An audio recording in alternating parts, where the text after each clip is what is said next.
जय श्री राधे दोस्तों, घर से ग्लोबल चैनल में आपका फिर से स्वागत करती हूँ। आशा करती हूँ आप सब मज़े में होंगे, स्वस्थ होंगे, खुश होंगे। और ये वाला जो मैं आज आपको दिखा रही हूँ ना, ये हमने हमारे घर पे मकर संक्रांति के ऊपर में धर्मराज जी का उद्यापन किया था। उसका ये कुछ सामान है, तो किस तरीके से हमने किया था वही वाला मैं आपको बता रही हूँ। इस टोकरी में ना बाजार में ये मिल जाता है। इसमें छोटा छोटा धर्मराज जी का आसन, सिंहासन, माला, गोमुखी और इस तरीके का छोटा मोटा सामान होता है। ये 5 बर्तन थे जो हमने उनके लिए किए थे।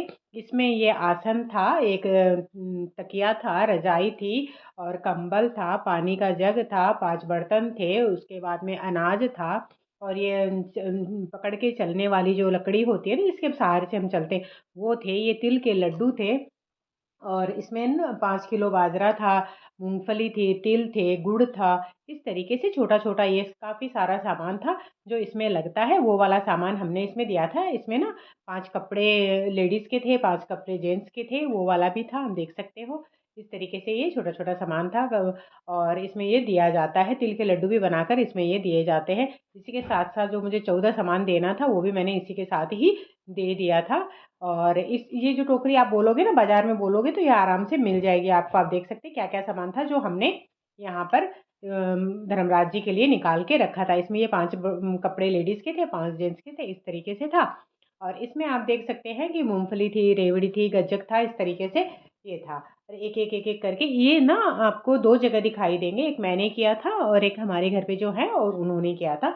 हम दोनों ने ही किया था। बहुत अच्छे से हमने ना 1 साल तक धर्मराज जी की कहानी सुनी थी, जो पिछले साल 2024 में हमने मकर संक्रांति वाले दिन स्टार्ट किया था और वही वाला आज बहुत निर्विघ्न रूप से पूर्ण हो गया, इसलिए भगवान का बहुत-बहुत धन्यवाद। तो हमें ना दोस्तों इस तरीके से छोटी-छोटी सी पूजाएँ करते रहने चाहिए। ये वाली जो मैडम थी, इन्होंने भी किया था और मैंने भी किया था, हम दोनों ने ही साथ-साथ किया था, तो बहुत अच्छे से हमारा हो गया था। जो हम यहाँ ना इसको हम बाहर इसलिए कर रहे हैं कि हमारे घर पर ना एक बहुत विशाल, बहुत ही बड़ा, आप ये देख सकते हैं, ये है बेलपत्र का वृक्ष।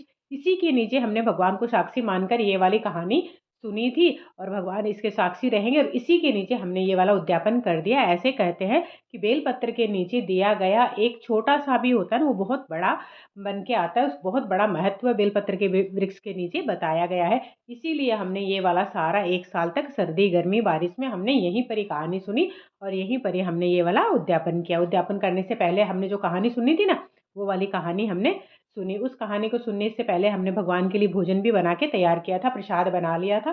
दोनों जगह अलग-अलग प्रसाद बना था और जो हमने यहाँ पे जो पूजा करते हैं ना, वो हमने सातिया बनाया था, स्वास्तिक बनाकर उसमें तिलक चढ़ाया, चावल चढ़ाया, रोली चढ़ाई और मूली चढ़ाई। इस तरीके से ये पूजा हम जैसे ही करके उठे थे, इतने में ही पंडित जी आ गए थे। पंडित जी हमें है सो संकल्प दिलाने के लिए आए थे। फिर पंडित जी को हम आज के दिन ना पंडित जी नहीं मानते। जब भी पंडित जी लोग हमारे घर पे आते हैं ना, तो हम साक्षात उनको विष्णु का रूप मानते हैं और हमने उनके चरण स्पर्श किए, तो चरण धुलाए। बहुत ही अच्छी अनुभूति होती है जब हम किसी के चरणों में गिरते हैं ना, तब हमें एक है ना दास्ता का आभास होता है। वो दास्ता हम किसके सामने में रखते हैं? भगवान विष्णु के सामने में, क्योंकि हम उनके दास बन के ही रहना चाहते हैं। इस तरीके से हम दोनों ने मिलकर उनके चरण धुलाए और चरण स्पर्श किया, चरण प्रणाम किया। उसके बाद में उन्होंने हमें संकल्प दिलवाया। संकल्प दिलवाने के बाद में जो-जो चीज़ हमने करी थी, उन्होंने हमारे लिए बहुत ही अच्छे-अच्छे मंगलाचार करे और उसके बाद में तिलक-विलक करने के बाद में ये हमारे हाथ से पैसे और वो लेके हाथ में पैसे दिलाए, पैसे दिला के इसका पूरा संकल्प दिला दिया। हम पूरे सामान के ऊपर से हाथ फेर के और हमने ये उनको अर्पण कर दिया। जिस तरीके से हमने ये किया, उसी तरीके से इन्होंने भी किया। इस तरीके से दोनों ने ही हमने जोड़े से बैठ के ये वाला कार्य पूर्ण किया। इस तरीके से हमारा 1 साल का पूर्ण हो गया। दूसरा एक और संकल्प हमने ले लिया है।